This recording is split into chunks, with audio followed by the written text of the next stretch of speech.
Bom dia, meus amados irmãos.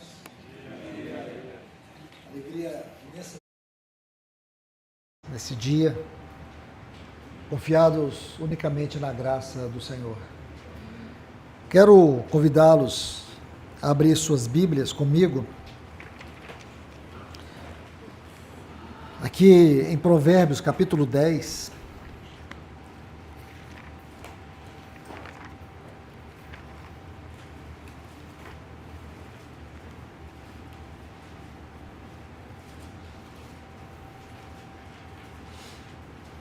Versículo 9.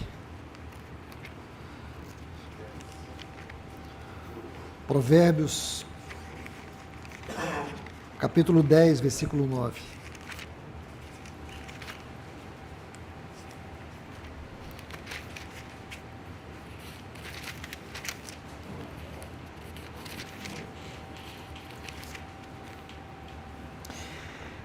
Quem anda em integridade anda seguro, mas o que perverte os seus caminhos será conhecido. Ainda, por favor, 1 Coríntios, capítulo 10.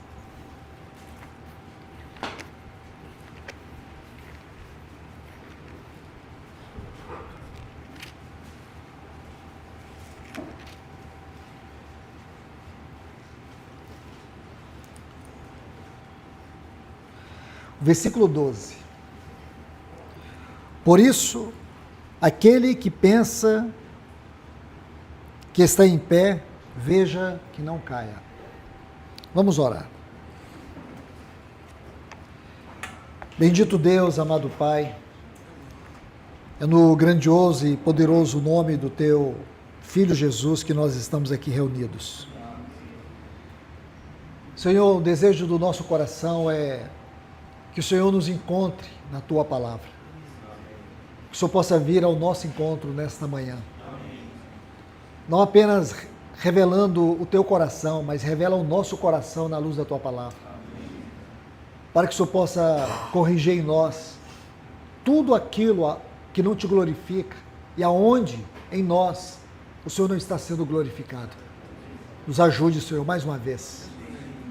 É a nossa oração, é o nosso clamor.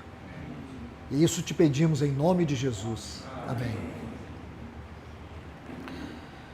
Pois bem, meus amados em Cristo, tomando esses dois textos como ponto de partida, eu quero convidá-los para que nós possamos meditar um pouco sobre a vida de Salomão. Um homem que era forte por dentro, porém fraco. Um homem que era forte por fora, porém fraco por dentro. Eu creio que temos muito que aprender sobre a vida de Salomão. A grande característica de Salomão era o seu coração dividido. Se você ler tanto em 1 Reis, capítulo 9, como também no capítulo 11, você vai ver que Salomão foi considerado um homem que construiu ao mesmo tempo que ele fazia uma casa para Deus, ele fazia uma casa para ele. E também foi o homem que construiu a casa de Deus, mas também construiu casas para demônios. A Bíblia chega a dizer que ele construiu templos para Milcom, para Moloque. E essas coisas que estão na palavra de Deus, e aqui vemos a seriedade da palavra de Deus, porque ela não esconde isso de nós. E tudo isso faz parte de uma pedagogia divina para nos alcançar, para nos admoestar. E eu creio que é uma oportunidade de nós refletirmos sobre isso. Perigo de termos um coração dividido. À medida que amamos o Senhor, amamos outras coisas. E o amar essas coisas, muitas vezes, nós não percebemos a gravidade disso, porque ferimos o Senhor. Nosso coração é dividido. A Bíblia não está condenando você ser um mordomo sobre aquilo que o Senhor tem te confiado. E Salomão era um mordomo. O Senhor deu para ele em abundância. Mas o problema de Salomão foi ele deixar que essas coisas viessem a se tornar o centro dos seus afetos. Porque quando você segue a história de Salomão, você vai ver que ele abriu uma profunda brecha naquilo que Deus desejava abençoar, que era a sua posteridade. Foi aí que ele abriu uma brecha de maldição. Quando eu falo maldição aqui, irmãos, que fique claro que eu não creio em maldição hereditária, mas eu creio em permissividade, em permitir que o inimigo entrasse por meio de portas que ele abriu e que ele não teve a capacidade de fechar, por mais que ele tenha se arrependido. Os estudiosos dizem que o livro de Eclesiastes é o livro da velhice de Salomão, é o livro da sua profunda reflexão. Assim como Provérbios, segundo esses estudiosos, foi o livro que Salomão escreveu no auge da sua vida, da sua sabedoria, da sua prosperidade pessoal, e podemos até colocar assim com muito cuidado, ministerial, do seu serviço ao Senhor. Então aqui ele produziu esses dois livros, aqui eu estou desconsiderando Cantares. E aí você vai ver as reflexões que ele faz da sua própria vida, do seu próprio fracasso. Amados irmãos, nós temos que aprender muito sobre esse homem, até mesmo para que através da sua vida possamos refletir a nossa vida. Gostaria de convidá-los aqui, por favor, 1 Reis capítulo 9.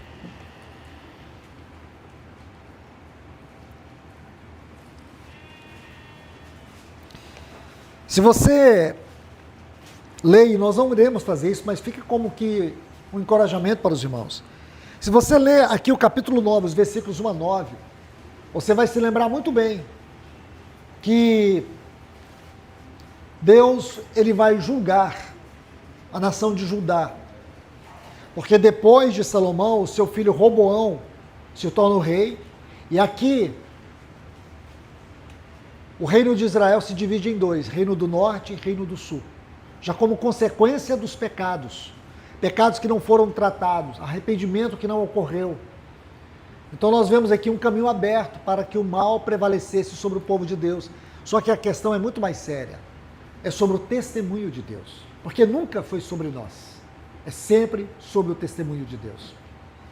Agora, o que nós temos que perceber é que esses versículos 1 a 9 aqui de 1 Reis vai nos fazer entender a razão do cativeiro lá na frente, o cativeiro da Babilônia. Sabemos que o povo de Israel, de maneira geral, eles passaram por dois grandes cativeiros aqui na história, a partir daqui. O primeiro cativeiro ocorreu no ano 722, quando a nação do Reino do Norte, as 10 tribos, foram levadas pela Assíria. E ali e dali nunca mais retornaram. 100 anos depois, aproximadamente, veio o cativeiro da Babilônia, onde a nação de Judá é levada para o cativeiro da Babilônia, onde permaneceram 70 anos. De 2 Reis, capítulo 22, a seguir, e aí você precisa incluir vários capítulos, vários livros, como 2 Crônicas, capítulo 36,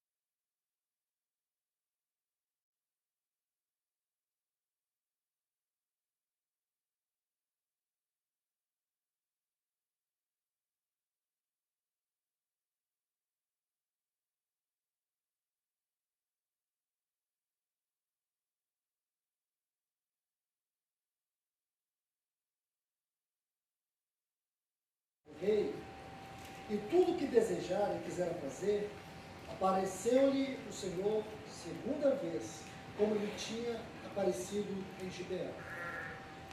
Agora, versículo 15. A razão da leva de trabalhadores forçados que fez o rei Salomão é esta. edificar a casa de Jeová e a sua própria casa. Vamos agora, por favor, capítulo 11.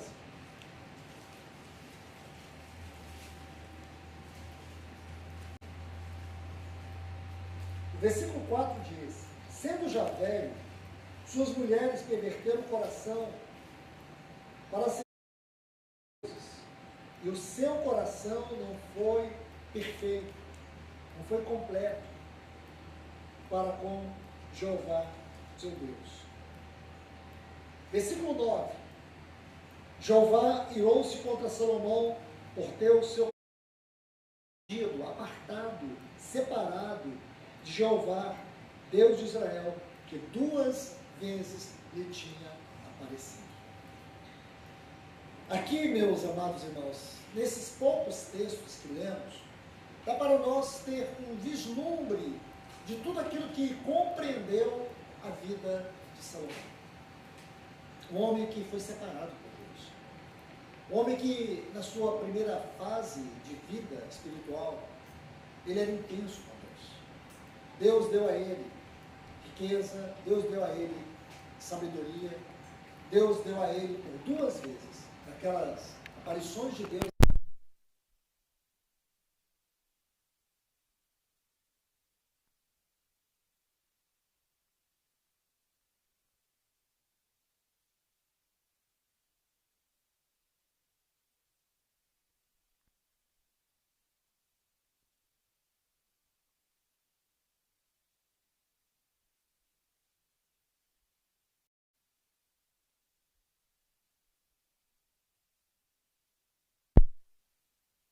De nós. Deus, na sua infinita graça, Ele reparte conosco uma determinada medida para cada um de nós. Essa medida não é uma propriedade particular que nós tomamos para nós mesmos, mas é um meio de nós nos aprofundarmos no nosso relacionamento com o Senhor. Porque o nosso verdadeiro ganho não está nas coisas que Deus faz e nem naquilo que Ele nos dá, mas no nosso relacionamento com Ele. A capacidade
Mas interessante é que Deus tem uma maneira didática, pedagógica de tratar conosco. É como se Ele estivesse provando a nós a todo tempo. E não é por sadismo, longe disso. Longe disso. Mas é simplesmente para nos colocar debaixo do peso da sua santidade, da sua eternidade. Para que isso, esse peso de santidade, esse peso de eternidade, gere em nós temor. Para que nós nunca venhamos confiar em nós mesmos. Nunca. E aqui Paulo coloca essa solene advertência. É 1 Coríntios 10, 12. Aquele, pois, que pensa estar em pé, veja que não caia. Vamos adentrar um pouco aqui já as lições. Aqui Paulo está falando sobre a ilusão. a ilusão da confiança em si mesmo. Olha o que ele diz: aquele que pensa que está em pé, é a ilusão de estar em pé, é aquele que pensa, não é o que está em pé, é o que pensa.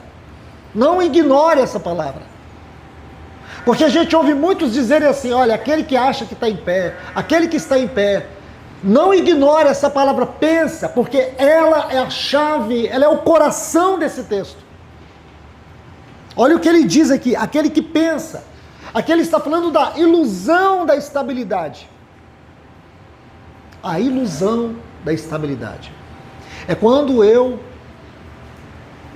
começo a nutrir dentro de mim a ilusão que eu sou forte. É quando eu começo a achar que eu posso confiar no meu coração. É quando eu começo a me estribar na minha força. Olha o texto, ele é muito claro. Porque aqui ele está exortando sobre a autoconfiança sem vigilância. A autoconfiança sem a vigilância. Foi o que aconteceu com Salomão. Porque quando você lê o homem do capítulo 3 de 1 Reis, parece que não é o mesmo homem do capítulo 11.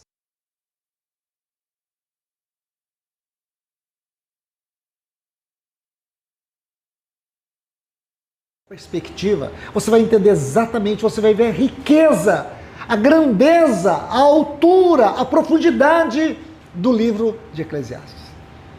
E ele resume tudo isso numa frase: tudo é vaidade.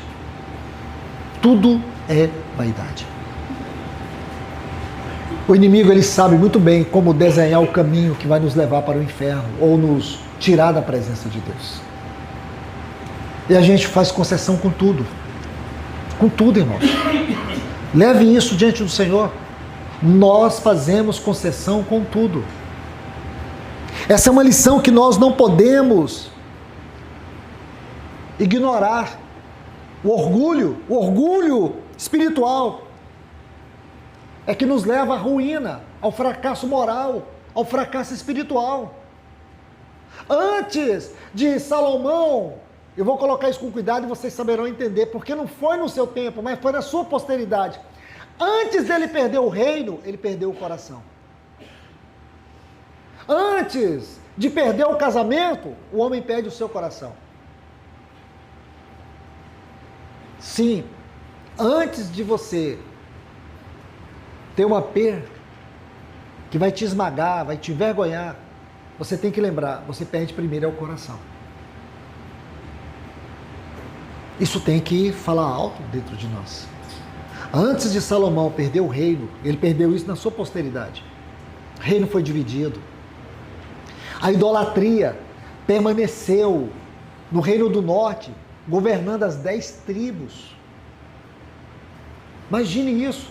Deus preservou um remanescente no reino do sul, aqui na linhagem de Davi, de Judá. Mas o reino do norte, os 19 reis, foram todos homens perversos. Chegou um momento em Israel que uma dinastia de assassinos, serial killers, tomou conta do trono de Israel. Os piores homens. Você imagina isso? Então é sério esse assunto. É sério, irmãos. Nós precisamos compreender a seriedade daquilo que é a palavra de Deus. Salomão era alguém que pensava que estava em pé. Ele pensava. No início você vê um homem pedindo tão pouco para Deus: dá-me sabedoria. Dá-me sabedoria. Mas Deus vê tudo. Deus sabe, irmãos, que nós não somos confiáveis. Ele sim. Ele sim. Deus nos dá caminho de arrependimento. Deus nos mostra o caminho de volta. Ele não fecha o céu para nós. Agora, qual é a disposição que nós temos de ouvir, de humilhar, de retroceder, de reconhecer nossos erros? Essa disposição que os irmãos têm tido como homens, eu acho isso algo maravilhoso e vejo como uma obra do Espírito. Do Espírito. Os homens hoje estão se separando. Isso tem acontecido aqui em Londrina por várias vezes. Em Goiânia tem acontecido frequentemente em outros lugares. Porque de repente agora o Senhor tem movido o coração dos homens da sua casa para se separarem, para ouvir a palavra. Porque nós estamos vivendo um tempo extremamente complexo. Eu sempre repito isso, um tempo que nós, da nossa geração, da minha geração, do Gaspar, do Thomas e de muitos outros irmãos aqui, nós não fomos preparados para viver essa situação inimaginável, do ponto de vista social, emocional e espiritual. E hoje, o homem está sendo colocado na posição de um ser marginal. Marginal. A autoridade que Deus confiou ao ente masculino, ao homem, aquilo que é espiritual, aquilo que é governamental, aquilo que é celestial, o mundo desconhece completamente e a igreja despreza isso.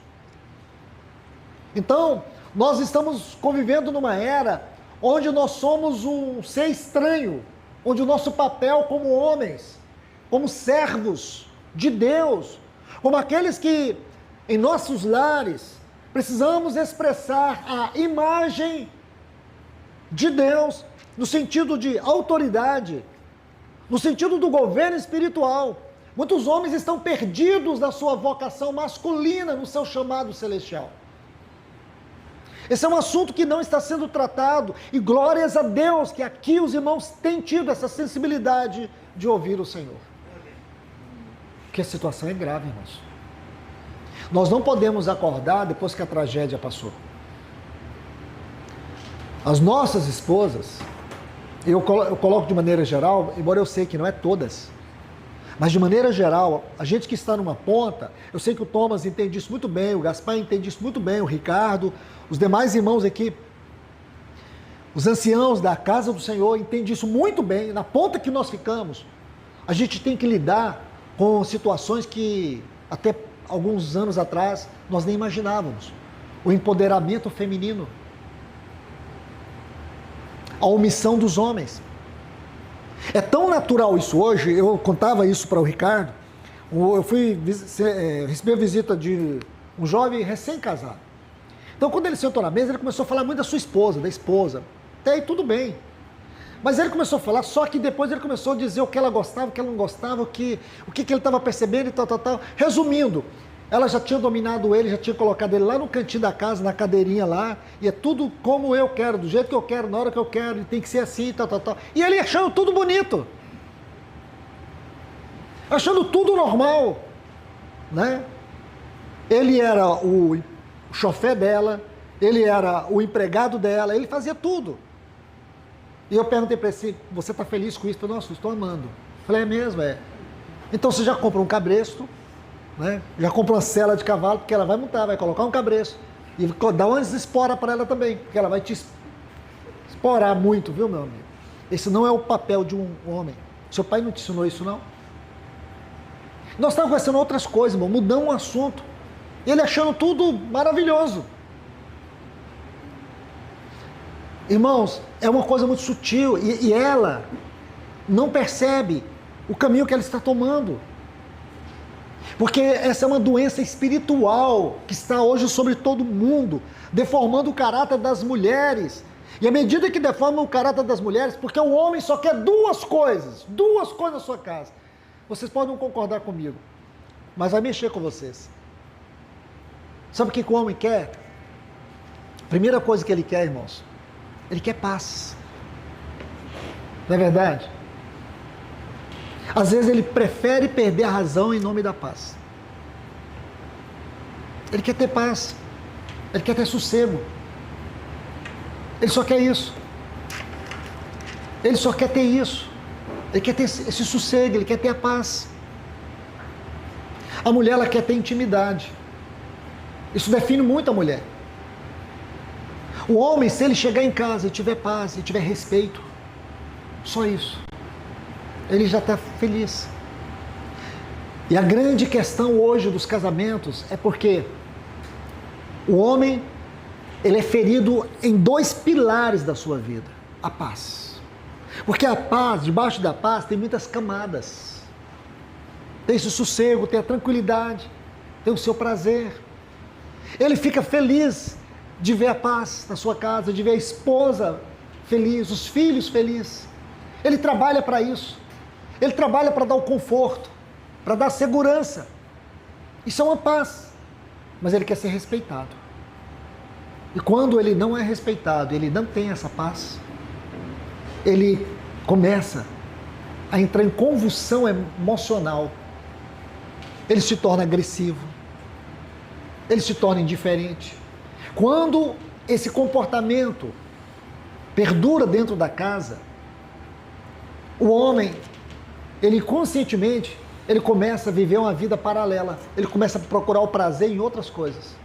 Aí é pornografia, é futebol, é filmes, é internet, é ficar olhando mulheres no Instagram, seja lá onde for. Ele começa a viver essa vida dupla, paralela, oculta, que está matando ele por dentro. E Satanás, sabendo que se ele tira esses dois pilares da casa, o homem sucumbe. Ele entra em colapso. Porque ele não é respeitado. Porque quando ele não é respeitado, ele tem a sensação que ele não é admirado, ele não é amado. E a mulher não percebe que ela está matando o seu marido aí.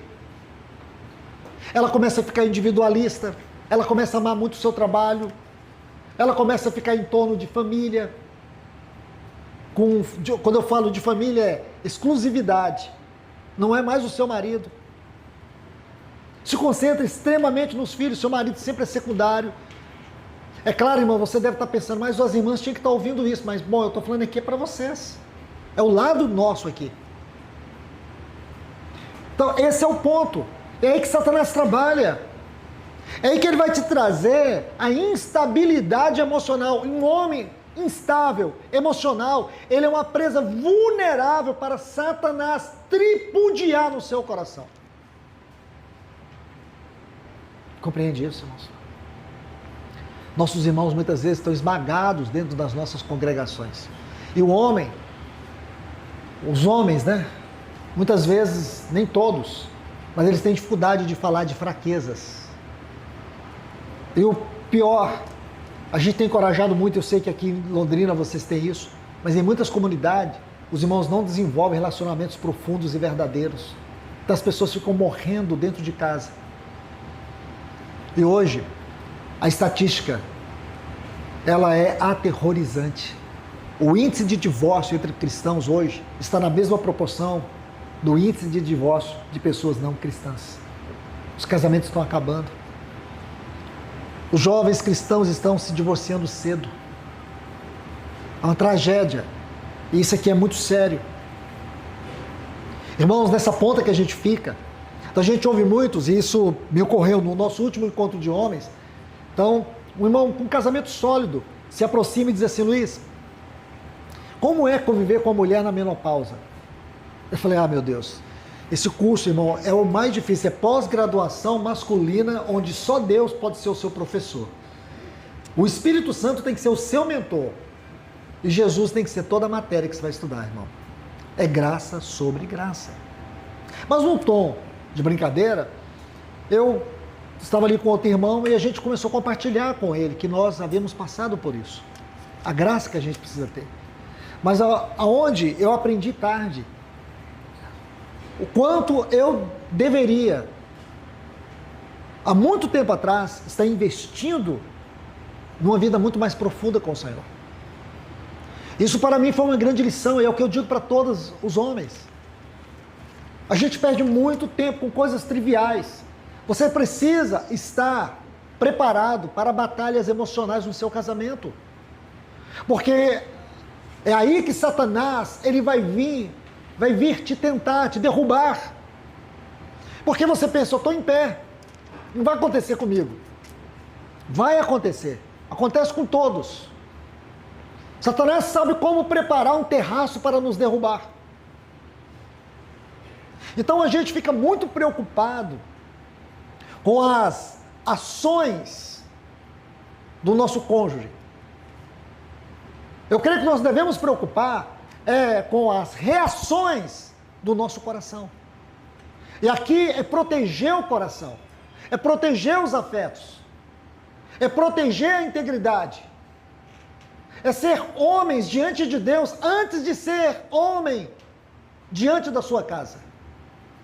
A questão é que nós queremos ser homens diante da nossa família e não somos homens diante de Deus. Isto é, eu não tenho vida devocional. Tudo gira em torno do natural.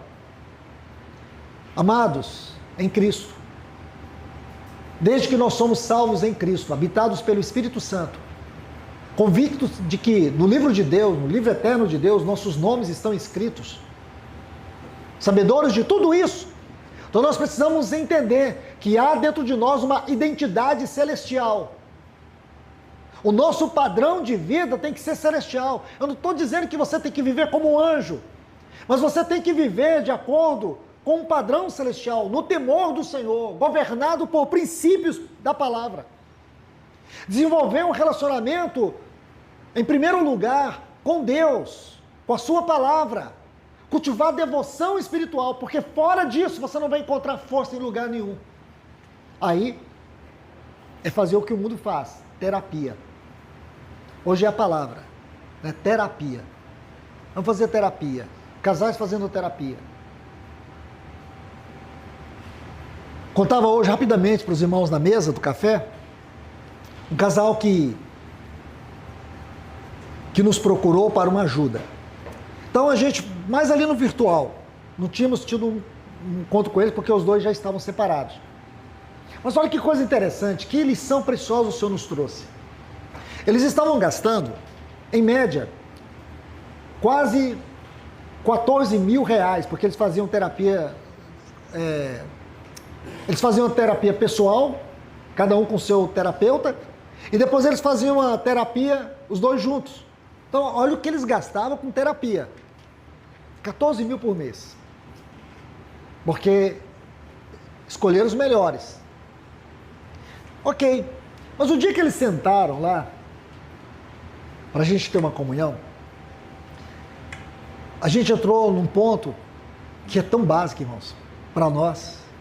Sabe o que é? Comunicação, diálogo, afeto, proximidade, toque. Eles não se tocavam. Aí ele contou assim, que um dos grandes problemas que eles estavam tendo eram as séries, que eles gostavam de série. Aí ele falou assim, agora o que acontece? Quando eu vou assistir uma série, ela senta do meu lado, pega o celular e fica no Instagram, fica no WhatsApp conversando. Ela não assiste comigo. Eu falei, olha, que o problema não era só dela, o problema era deles, que eles estavam usando aquilo para se aproximar. Ele disse que era a terapeuta, ensinou para eles ver série juntos. Irmãos, que mundo é esse? Eu falei, vocês não conseguem olhar um no olho do outro e ter uma conversa, porque os dois trabalham na mesma empresa. Então eles passaram a se ver como inimigos. Eles passaram a se ver como rivais. Eles passaram a se ver como opostos. E não como uma só carne. Sinceramente, irmãos, não é básico para nós tocar a esposa, abraçar a esposa. Não é básico para nós que o primeiro obrigado tem que ser sempre dito a ela. E não é por liturgia conjugal, não. É por uma questão de hombridade, de cristianismo, de educação. Para aquela que faz a comida, para aquela que cuida de você como ninguém. E você não fala assim, obrigado, que comida maravilhosa. A gente não fala, é tudo longe, tudo perde a comunicação das simples frases. Resumindo, eles nunca falavam obrigado, nunca falavam bom dia, nunca falavam boa noite.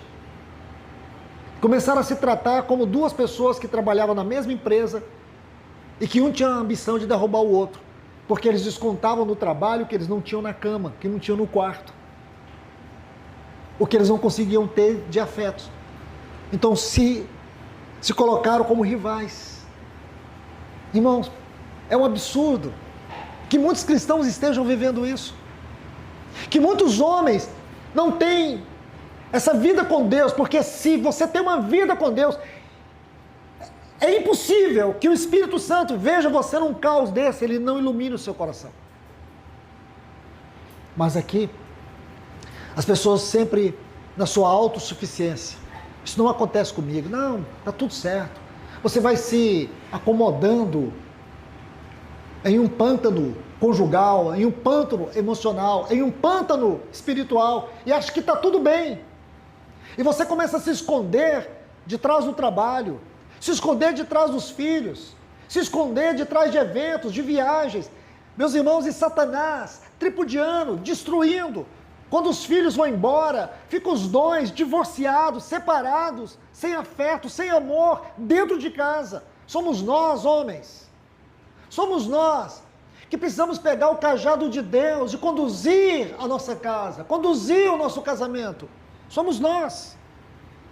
Mesmo que o seu casamento seja um casamento extremamente complicado. Mas se você tem vida com Deus, esse é o seu lugar de refúgio. Esse é o seu lugar de refrigério. Esse é o lugar da sua força. Esse é o lugar onde você é renovado. Para você continuar peregrinando. Peregrinando, não é concordando que tudo tem que acabar. Porque esse não é o papel de um homem de Deus. Você tem que lutar até o fim. Eu digo que em primeiro lugar você tem que lutar pelo seu casamento por causa do testemunho do Senhor.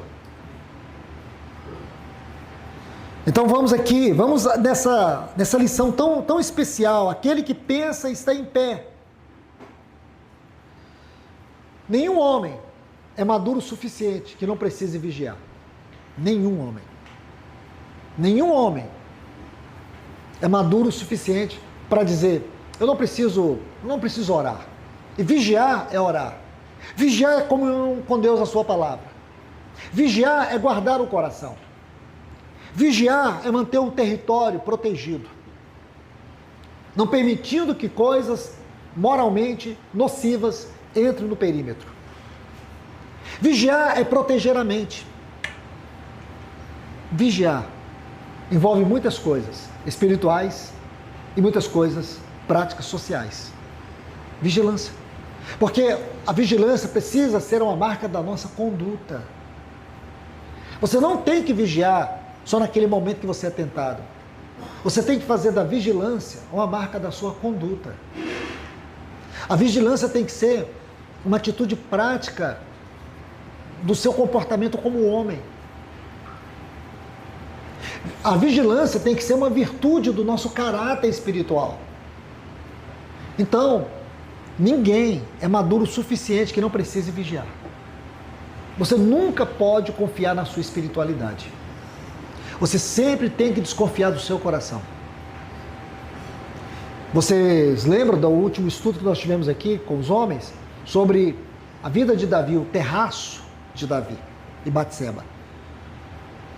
Davi já era um rei experiente, já era um homem experiente, maduro espiritual. E caiu. E quantos têm caído? Quantos têm fracassado? Nenhum de nós podemos nos dar o direito de ignorarmos a questão da vigilância na nossa vida. Isso é muito sério. Há um texto que eu quero ler com vocês aqui em Provérbios, capítulo 16, o versículo 18.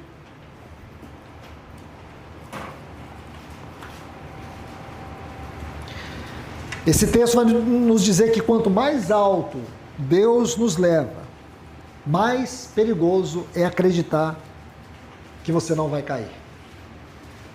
Essa é uma lição muito importante. Quanto mais alto Deus nos leva, é perigoso achar que você não vai cair. Quanto mais experiências eu tenho com Deus, é perigoso achar que por causa disso eu não vou cair. O texto diz, a soberba precede a ruína e a altivez do espírito a queda. Está vendo aí? Que texto é esse? Aqui há algo sério que nós temos que aprender. Estar em pé é uma postura de dependência de Deus e não de autossegurança. Eu vou repetir. Estar em pé é uma postura de dependência de Deus e não de autossegurança, não é de autossuficiência. Esse texto aqui de Provérbios, ele é muito rico. Paulo não fala de medo, ele fala de uma atenção espiritual. Não é um medo de cair, é uma atenção espiritual. Isso é muito verdadeiro para nós. Então, aqui, eu quero que você observe essa palavrinha aqui, aquele que está em pé, veja, está vendo aí? Veja, veja. Essa palavra, ela indica uma vigilância constante. Você tem que vigiar constantemente. Interessante que esse mesmo vocábulo que é usado aqui, veja, ele é usado também em Marcos 13:33. Vigiai e orai. Justamente isso aqui. Qual é o problema aqui de Salomão? Ele deixou de vigiar o seu coração. Meus irmãos, nós temos que sempre estar vigiando o nosso coração. Sim. Nossa vida é cíclica. Isto é de experiências. A vida vai mudando e às vezes você não vai percebendo. Às vezes, no mesmo dia, você tem vários comportamentos emocionais. Sentimentos confusos nascem de crises. Percebe isso aqui? Olha que coisa interessante. Veja, o coração que não é vigiado, ele é seduzido.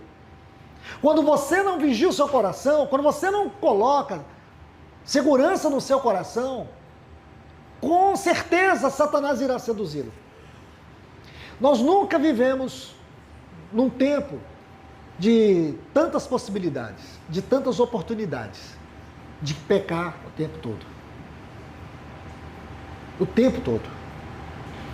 Eu sempre, além de preocupar com o meu coração, eu fico pensando nos nossos jovens, nas nossas crianças. Porque as crianças da minha geração, quando nós éramos aí da idade de 5 para 12 anos, o acesso a coisas inapropriadas ou impróprias era muito difícil.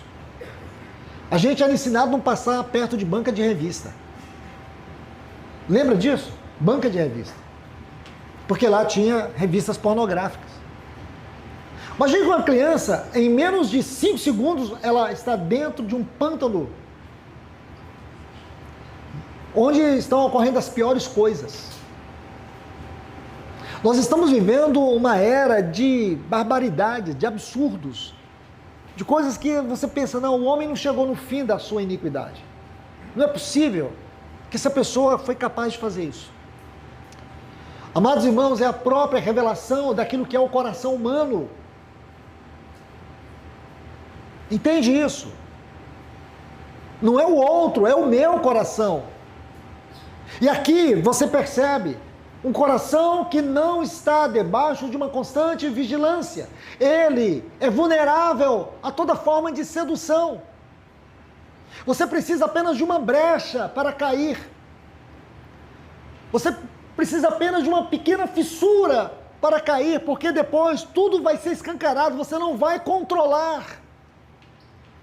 E a prática do pecado vira um vício na alma, um vício que corrói, um vício que destrói. E você vai perceber, se já experimentou isso, você sabe muito bem o que eu estou falando. Quando essas fissuras abrem brechas e as brechas abrem portas, quando nós ficamos escancarados, governados, dominados, escravizados pelo pecado, você percebe que o pecado mata primeiro a sua comunhão com Deus, seu amor à palavra, sua vida devocional. São as primeiras coisas que o pecado, como um vício, ele vai te roubar. Ele vai te roubar. Um coração que não é vigiado, ele é seduzido. Aqui é um princípio. Sabe o que é vigilância? Sabe o que é vigiar? Vou dizer uma frase bem simples. É desconfiar de si mesmo. Sabe o que é vigilância? Eu vou repetir. É desconfiar de si mesmo. É eu desconfiando de mim. Isso é vigilância. Eu não vou confiar em mim. Não é porque alguém tem experiências com Deus, alguém que se sente maduro, que já experimentou tanto, que já viu tanto. Aí eu vou ignorar o meu coração. Nunca. Nunca. A maturidade espiritual, ela tem como característica a dependência constante do Senhor. Quando você estuda, tanto na palavra de Deus, que é tão óbvio isso, como também se você lê biografias de homens, que às vezes nós julgamos como que gigantes espirituais, e não foram nada de gigantes. Quando você estuda, um exemplo, se você tomar a vida de John Owen, John Wesley, George Whitefield, Jonathan Edwards, e vou citar aqui mais alguns outros, Campbell Morgan, Martin Lloyd Jones, Tozer. Se você ler a biografia desses 7 homens, vocês verão o quanto eles eram frágeis, o quanto eles viviam uma constante luta com o próprio coração, o quanto eles eram esmagados pela fragilidade. Sim. A questão é que muitas dessas biografias foram escritas com uma tônica sensacionalista, mostrando homens que não pareciam ser homens, e sim super-homens espirituais, e não eram. O John Wesley, ele vivia num relacionamento conjugal doentio, extremamente doentio. Sua esposa era ciumenta. Uma vez ela entrou numa reunião e arrancou ele de dentro da reunião, puxando os cabelos, no meio de todo mundo. Ela o abandonou, ela o deixou. Você imagina que tragédia? Um homem que pregou 40 mil sermões e percorreu 40 mil quilômetros a cavalo. Imagina, esse homem, John Wesley. Esses homens eram marcados por dores, por angústias, por rejeições, por aflições. Um dos que eu vejo uma grande ironia é quando eu ouço as pessoas falando de Jonathan Edwards. Então as pessoas descrevem um homem que eu não conhecia, eu não conheço esse homem. Às vezes eu falo para as pessoas, mas esse homem eu não conheço. Quem é esse Jonathan Edwards que você está falando aí? Porque esse eu não... Não, o maior teólogo americano, você não conhece esse aí não. Esse eu não conheço. Ele foi o primeiro reitor de Princeton. Esse eu não conheço, nem sei quem é. Em que época que ele viveu? Ele foi contemporâneo do George Whitefield. Não é possível que você não conhece. Eu falei, não, esse não. Eu até conheci o John Wesley, que foi contemporâneo, ou o Jonathan Edwards, que foi contemporâneo do Whitefield. Mas ele não era isso. Primeiro que ele não foi reitor de Princeton, ele foi reitor da escola de New Jersey, que depois se tornou Princeton, isso por 3 meses, porque depois ele morreu. 3 meses. Ele nem conseguiu fazer um grande trabalho assim. Segundo, que ele foi expulso da sua comunidade, da sua congregação. Sim, por causa do zelo dele com a mesa do Senhor. A comunidade onde o seu pai, o seu avô foram pastores. Ele foi expulso por causa da banalização da mesa do Senhor.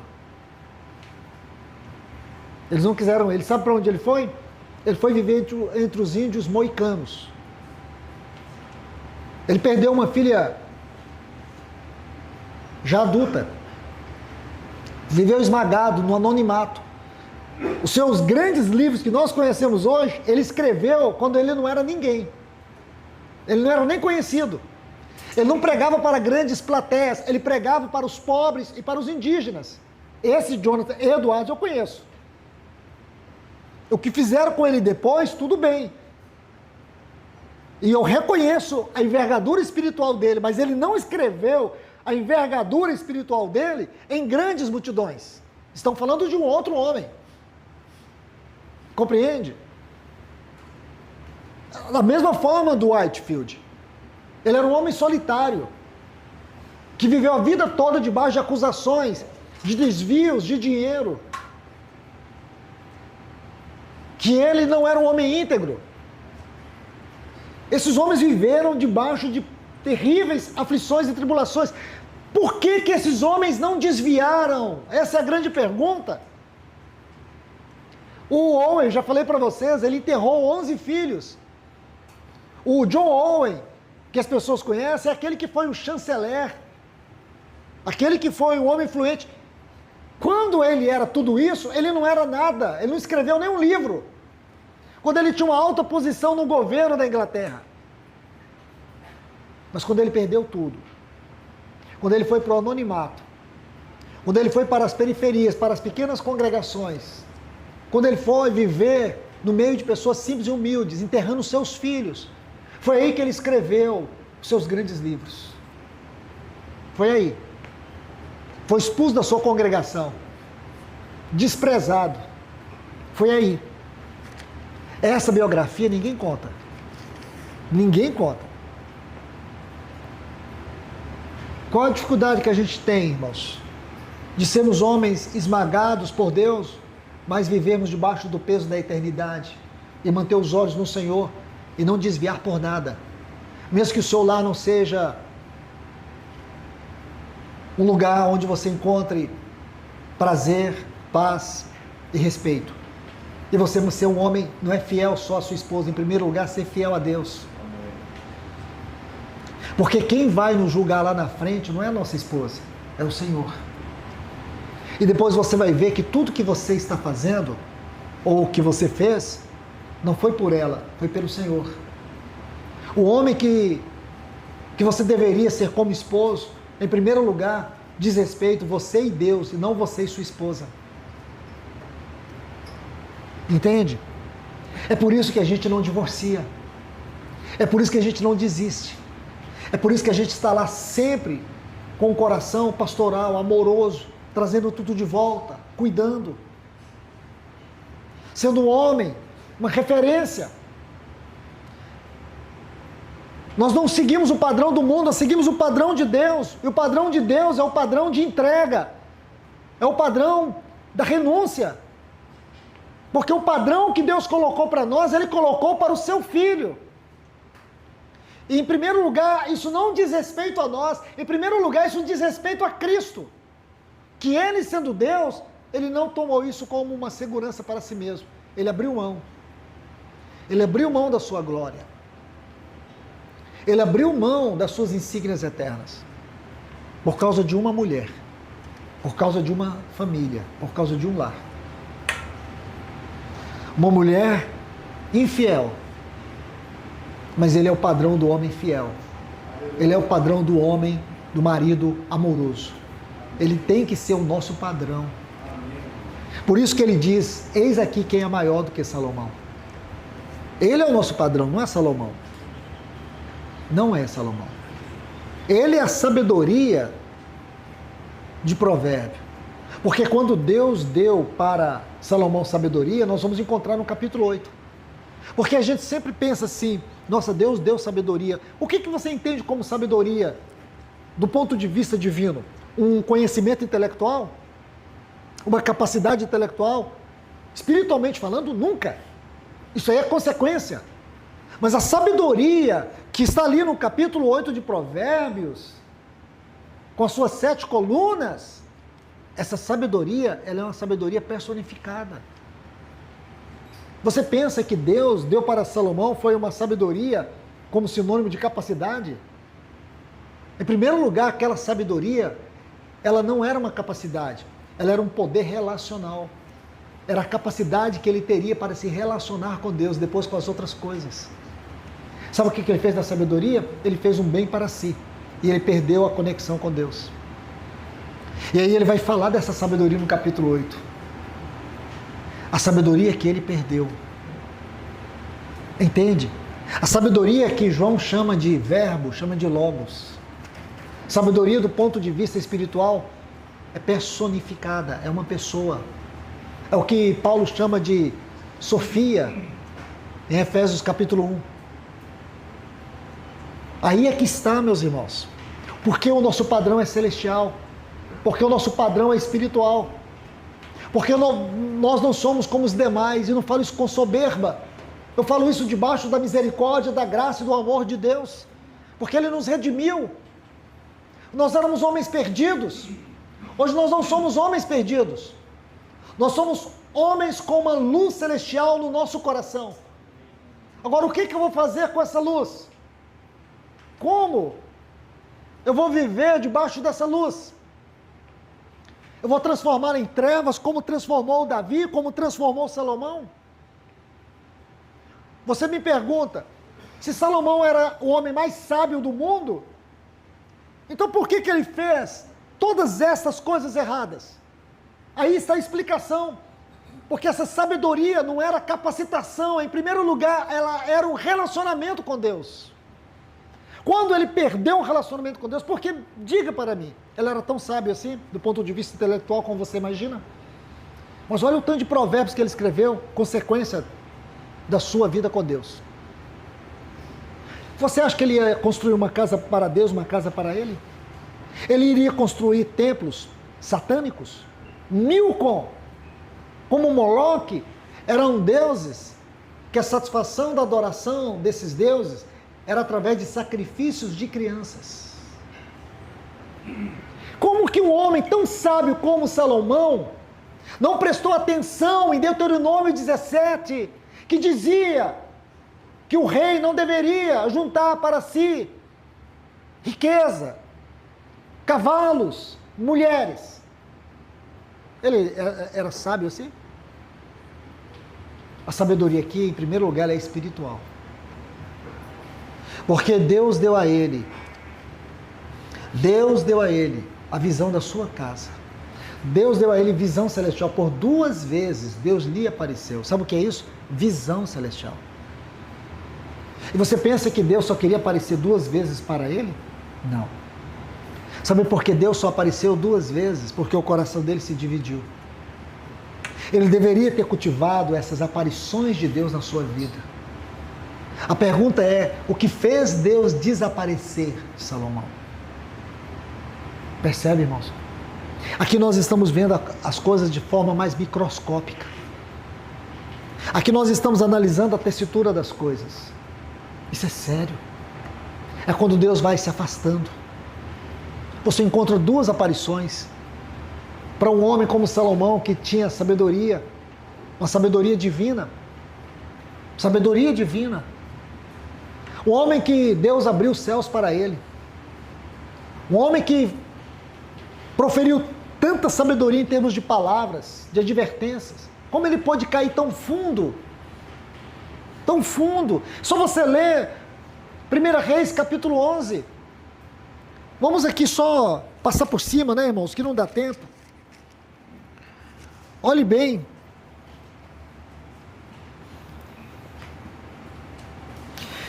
Se você não se importar, vamos ler o capítulo 10, o versículo 26 a seguir.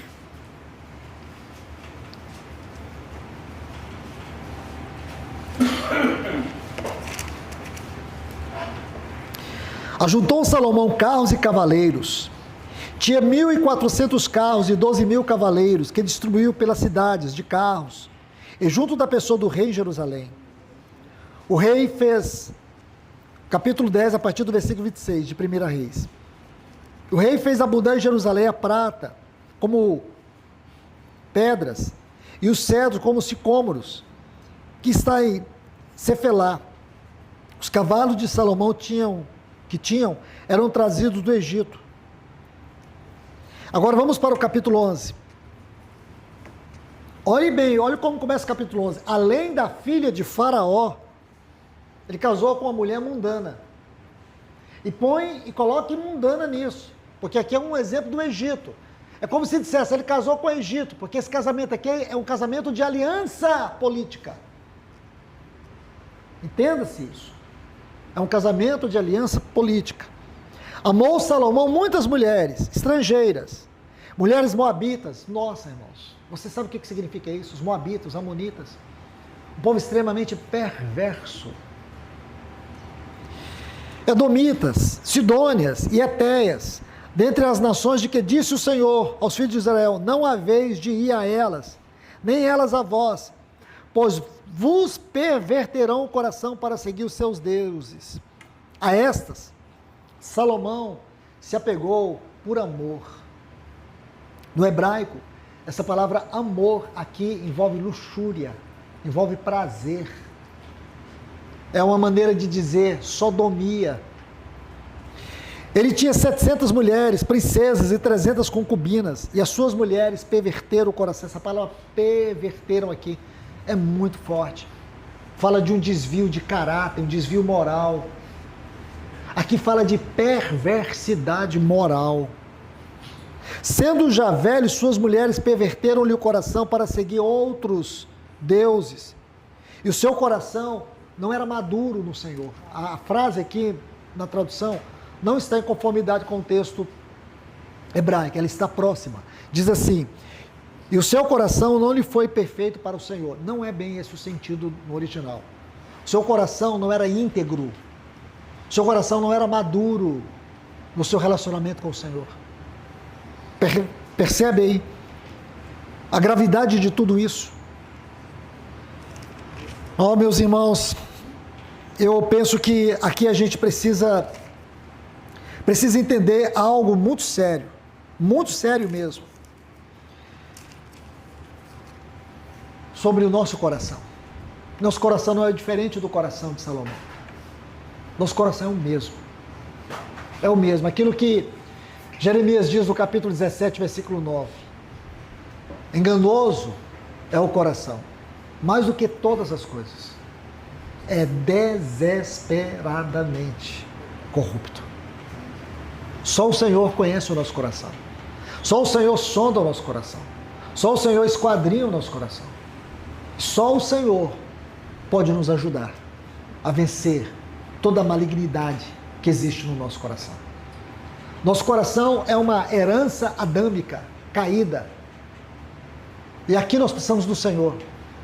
E o ponto que Paulo coloca para nós é um ponto extremamente importante. Quem está em pé, cuide, pense que está em pé. Vigie para não cair. Vigie. Não se deixe levar pelo seu coração, pelos seus afetos, pelos seus desejos, pela sua vontade. Não permita isso.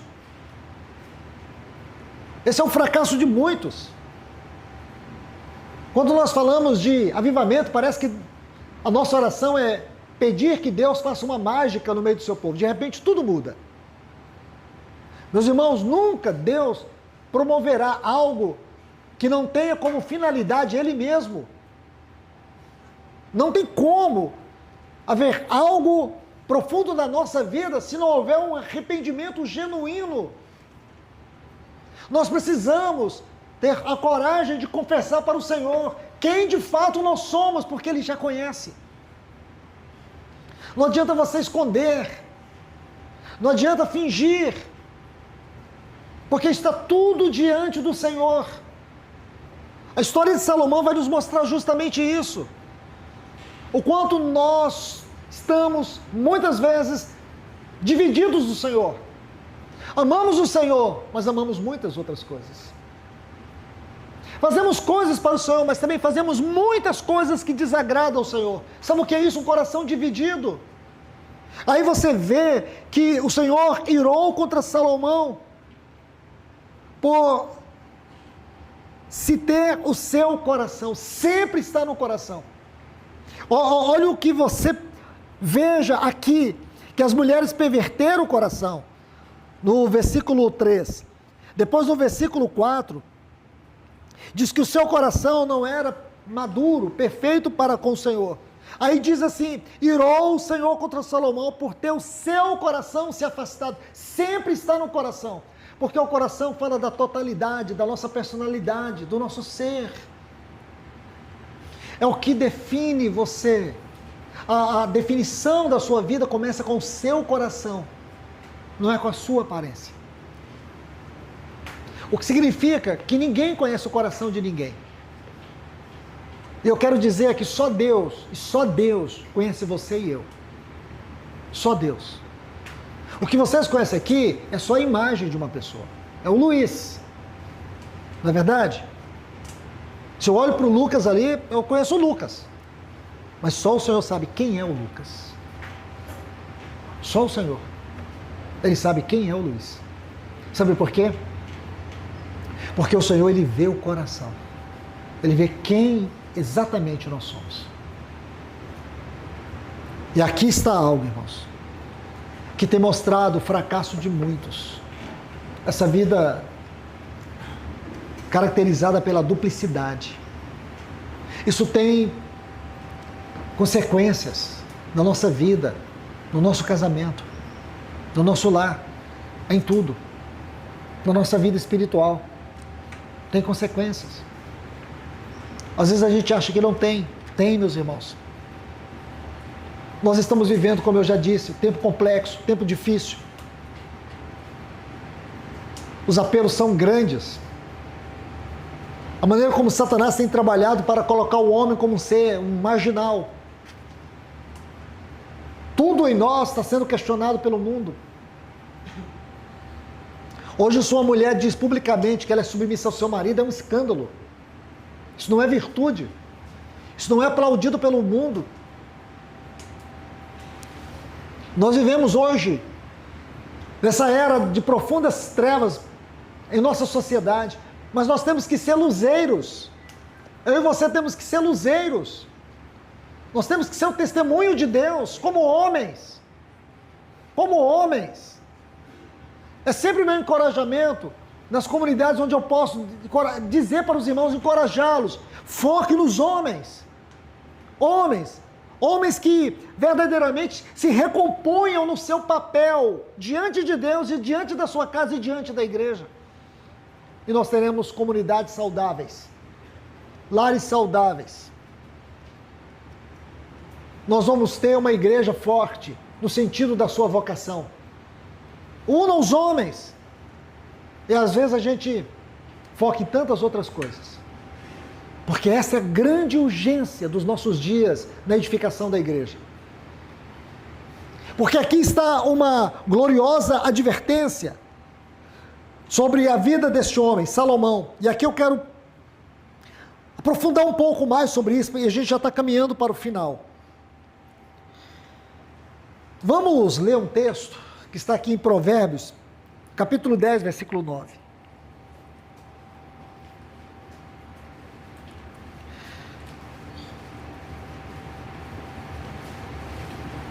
Se nós olharmos do ponto de vista negativo, Salomão ele representa o espírito e a natureza moderna de uma vida centrada no eu. É isso que ele representa, aqui no sentido negativo, é claro, dentro do contexto dos dias que vivemos. Uma vida centrada no eu. Provérbios 10, 9 diz assim: quem anda em integridade anda seguro, mas o que perverte os seus caminhos será conhecido. Eu quero que você foque na palavra aqui, integridade. A raiz dessa palavra aqui fala de maturidade. Um homem maduro, um homem inteiro, um homem completo. Aqui fala de inteireza de coração. Essa palavra aqui. Ausência de divisão. É justamente o que ele está dizendo aqui. Um coração que não é fragmentado. Um coração que não é fragmentado, não é duplicado. Aqui ele está falando de um homem que aquilo que ele é em público, ele é no secreto. Ah, irmãos, aqui a gente tem que refletir. Aquilo que ele é em público, ele é no secreto. Eu creio que nesse ponto aqui a gente se acanha um pouco. Acho que nessa hora a gente põe a mão na cabeça, ô Senhor. Porque essa é a grande crise, irmãos. Essa é a grande crise. É aquilo que nós somos em público, nós também devemos ser no secreto. E o contrário é verdadeiro. Essa é a grande luta nossa. Essa é a grande batalha. Deixe-me colocar alguns outros textos aqui para a gente ir caminhando rapidamente. Porque a integridade, ela inclui pelo menos 3 áreas, eu quero citar, da nossa vida. Primeiro, a integridade moral, a pureza moral, a ausência de corrupção no nosso coração. Eu quero ler 2 textos.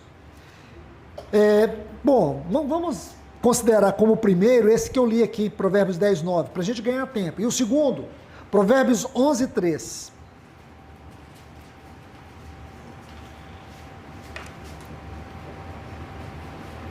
A integridade dos retos os guia, mas os pérfidos, a sua falsidade os destrói.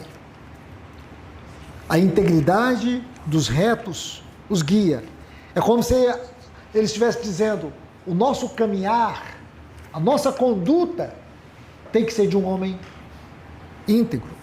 Deixa-me ver isso aqui, numa outra versão, tradução brasileira, que diz assim: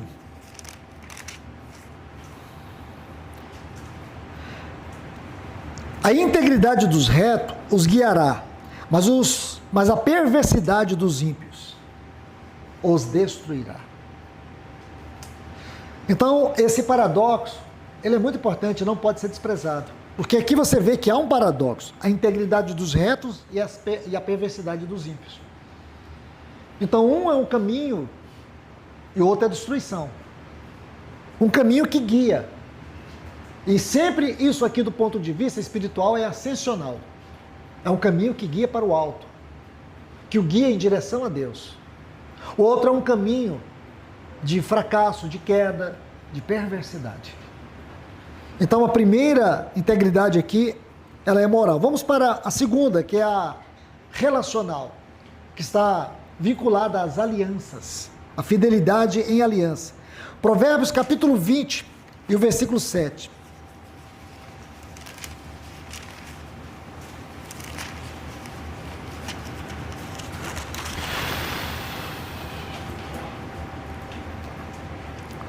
O justo anda na sua integridade. Felizes são os seus filhos depois dele. O justo anda na sua integridade. A integridade moral é você fazer o certo quando ninguém vê. Isso é integridade moral. Agora, aqui tem uma frase que diz assim: não quebramos alianças de repente, mas paramos de guardá-las pouco a pouco. Uma aliança não se quebra do dia para a noite. A aliança, ela começa a se quebrar quando eu vou perdendo a integridade. Quando eu vou pervertendo o meu caminho. É assim que Satanás trabalha. A palavra aqui é erosão.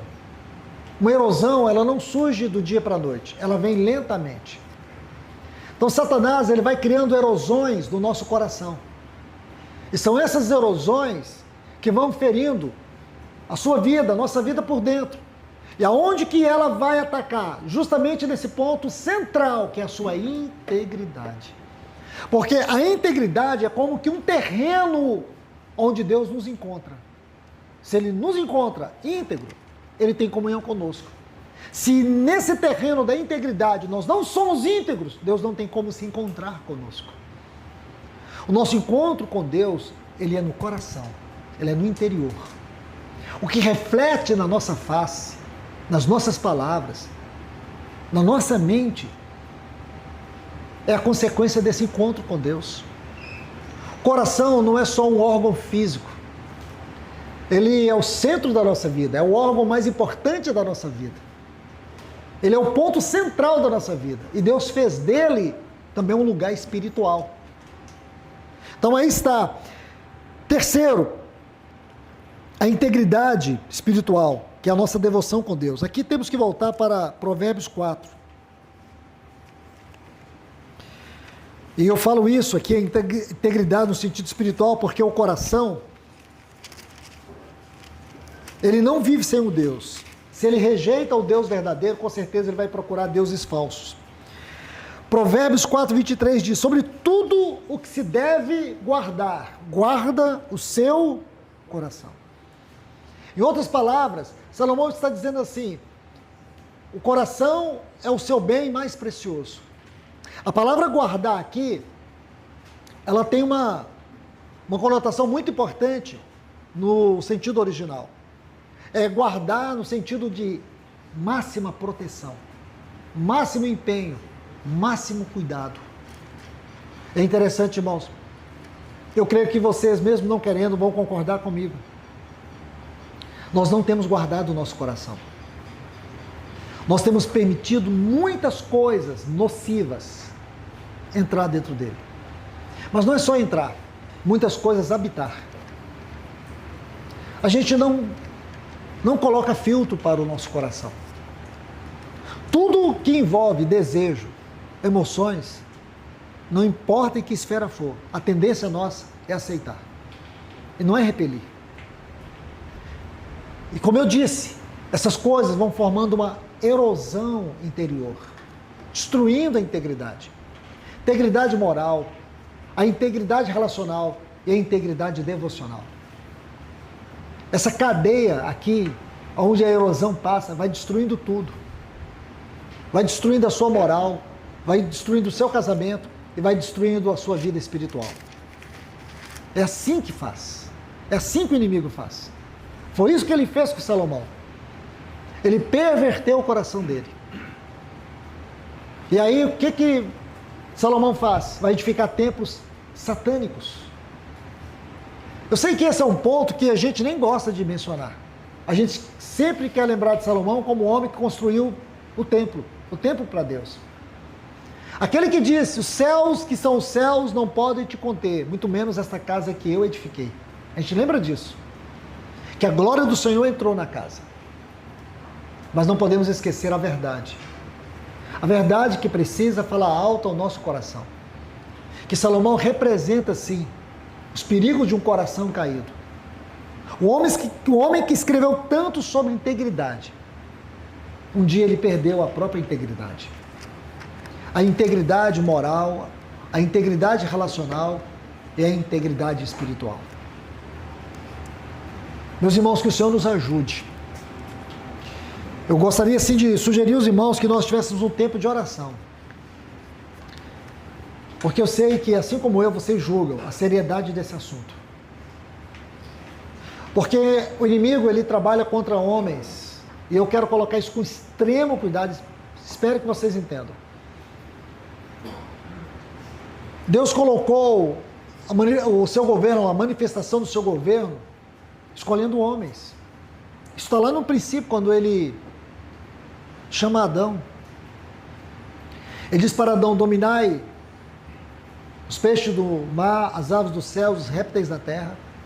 Adão era uma expressão e uma manifestação do governo de Deus, daquilo que nós chamamos de autoridade espiritual.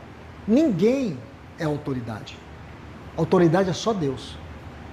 Então Deus, baseado no propósito do seu governo eterno, ele estabeleceu esse governo na terra, primeiro o homem.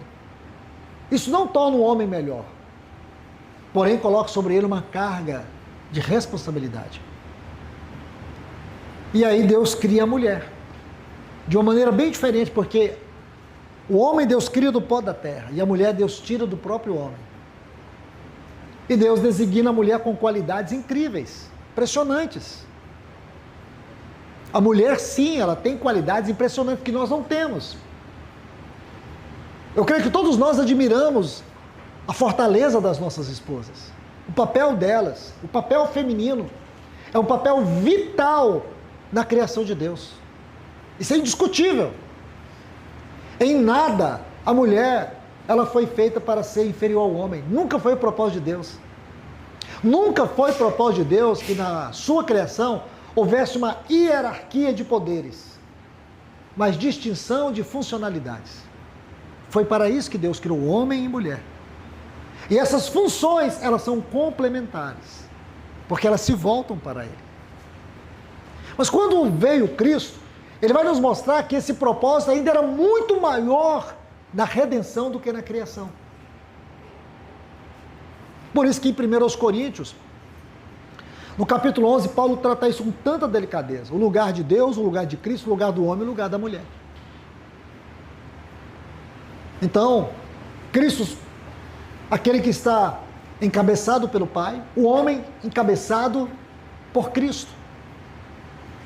E não é que existe aqui uma cadeia hierárquica, mas uma forma governamental que Deus estabeleceu na criação e na redenção. Porém, a redenção, no propósito eterno de Deus, é maior do que a criação e é anterior à criação. Sim, é. A cruz não é uma consequência de um desastre. A cruz é o propósito eterno de Deus. Esse é o meu encargo aqui esses dias que estarei compartilhando com os irmãos, mas não quero entrar nisso. Então, o que eu quero dizer? Que desde a queda, o inimigo vem destruindo essa manifestação, essa representação do governo de Deus. E nos dias de hoje, a batalha que se trava em torno disso é algo tão grave, irmãos. Mas não estou preocupado com o que o mundo faz disso. Estou preocupado com que os homens de Deus, os homens cristãos, não estão entendendo isso. Estão aceitando a passividade. Estão vivendo a vida cristã de qualquer maneira. Eu conheço muitos lares em que a base espiritual é a mulher, não é o homem.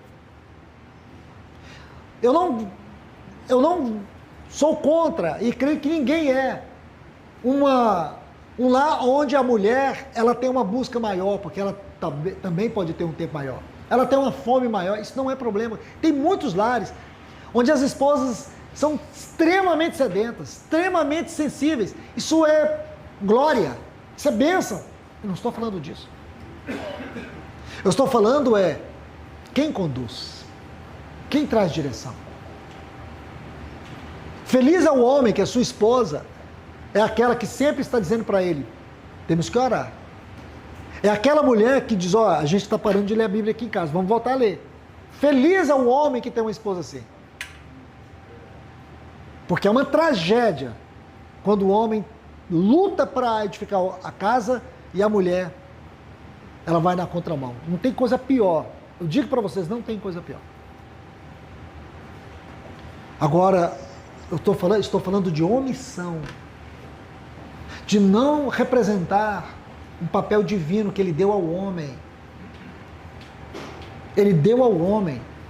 E o homem cristão, ele tem isso. Porque não é Adão o nosso modelo. O nosso modelo é Cristo. O nosso modelo de homem, o nosso modelo de marido é Cristo. De esposo é Cristo. Então nós temos que assumir esse papel.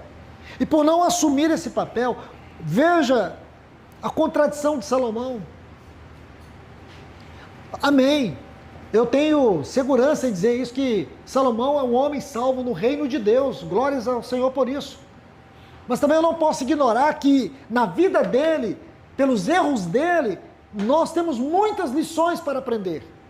Muitas correções.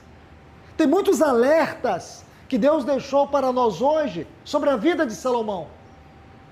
E o que isso tem feito diferença em mim e em você?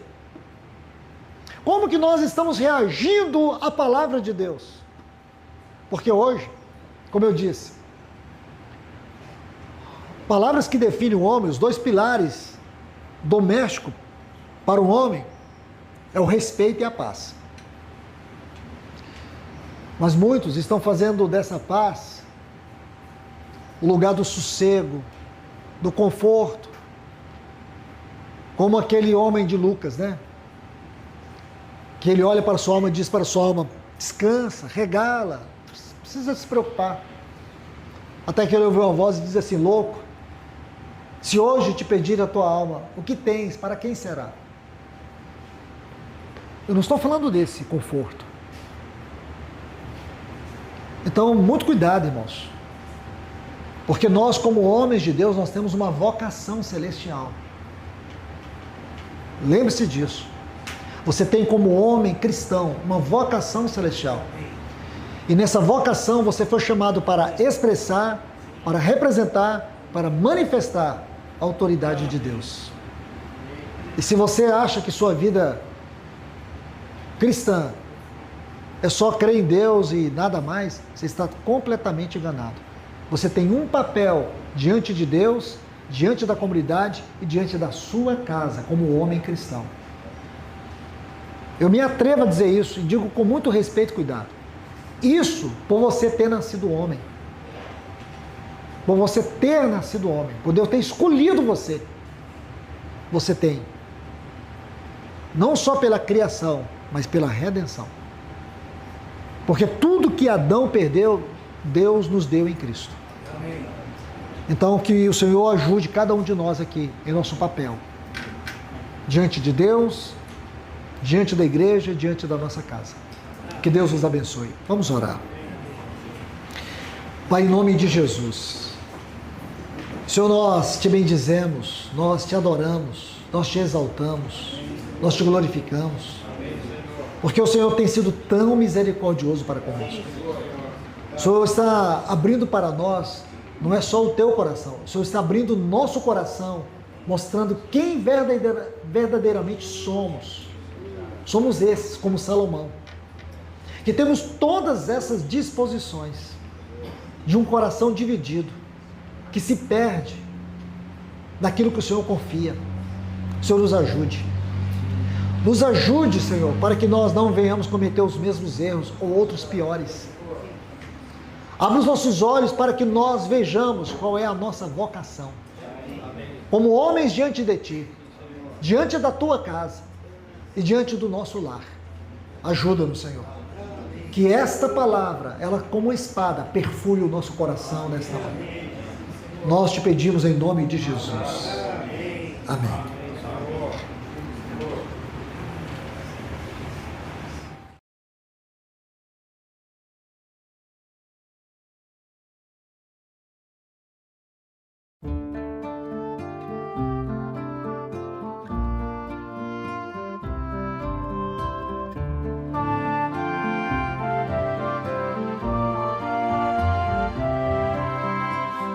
Espero, minha alma, que o Senhor fará. Descansa enquanto vês Ele te transformar. Olha, pois Ele não tardará. Quebrou e disse: vou restaurar. Quebrou e disse: vou restaurar.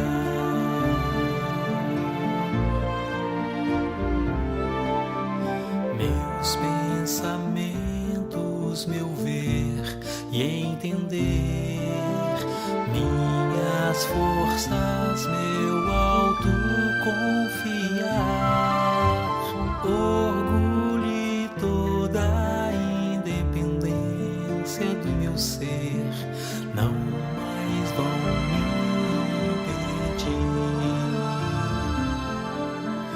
Teu Espírito em mim fluirá. Teu Espírito em mim fluirá.